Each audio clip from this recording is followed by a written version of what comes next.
Om Swastiastu. Halo teman-teman semuanya.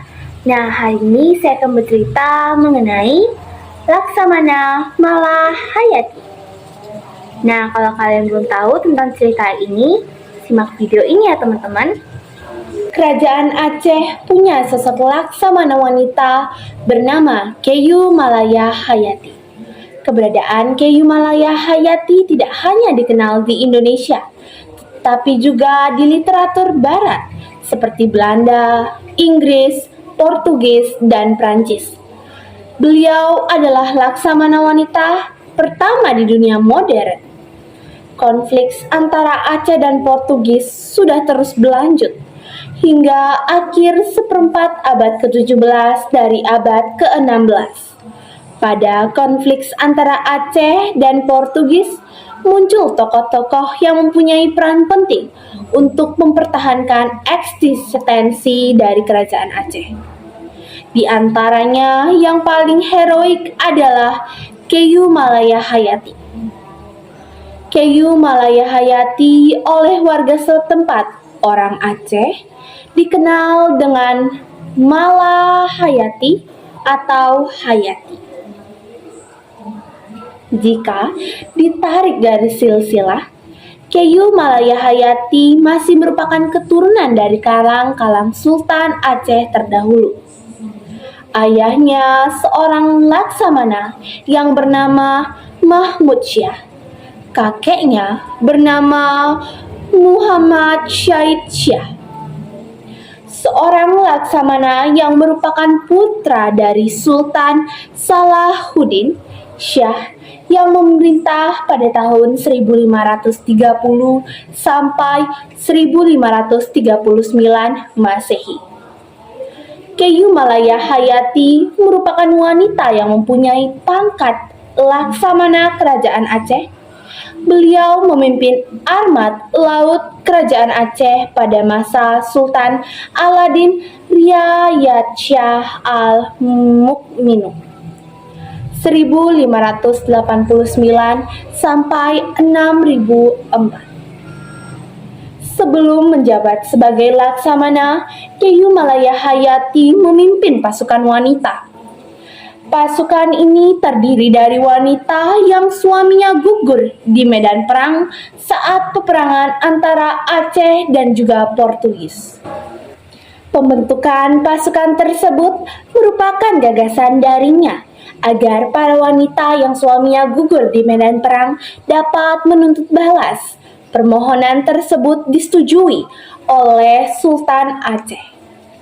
Pasukan wanita yang disebut Inong Bale ini mendapat pangkalan berupa Banteng Kuta Inong Bale. Keyu Malahayati memimpin 2.000 sampai 3.500 lebih pasukan. Keyu Malahayati menjabat sebagai laksamana yang mengatur sejumlah pasukan laut. Tugas lainnya adalah mengawasi kapal-kapal perang milik galei, milik kerajaan Aceh, dan pelabuhan-pelabuhan yang berada di bawah Syah Bandar. Semasa laksamana Keyu Malahayati, kapal perang dan pasukan gajah menjadi kekuatannya, utama angkatan perang kerajaan Aceh. Selain di pusat pemerintahan kerajaan, kapal perang tersebut juga disimpan di daerah bawah-bawahan. Kekuatan Keyu Malahayati sebagai seorang laksamana diuji ketika kerajaan Aceh dapat interaksi dari Belanda. Kapal Belanda yang bernama Leeuw dan Leeuwin pada tanggal 21 Juni 1599 berlabuh di ibu kota kerajaan Aceh. Cornelis de Houtman dan Fredericks de Houtman yang merupakan dua bersaudara, masing-masing pemimpin kedua kapal tersebut. Kapal Belanda tersebut disambut baik oleh kerajaan Aceh.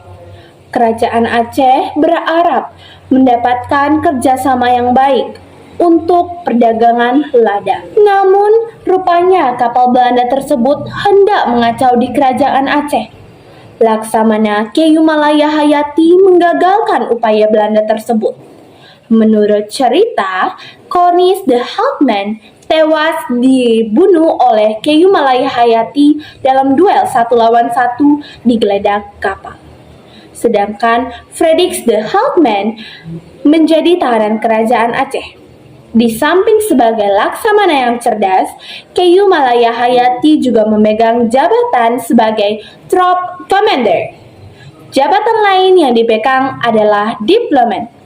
Ia menjadi diplomat ulung dan bertanggung jawab atas kendali hubungan luar negeri. Saat pembentukan pasukan Arma Inong Bale, Keyu Malayahayati pernah bersumpah di hadapan Sultan atas nama Tuhan. Ia akan berjuang melawan musuh-musuh dari kerajaan Aceh sampai titik darah penghabisan.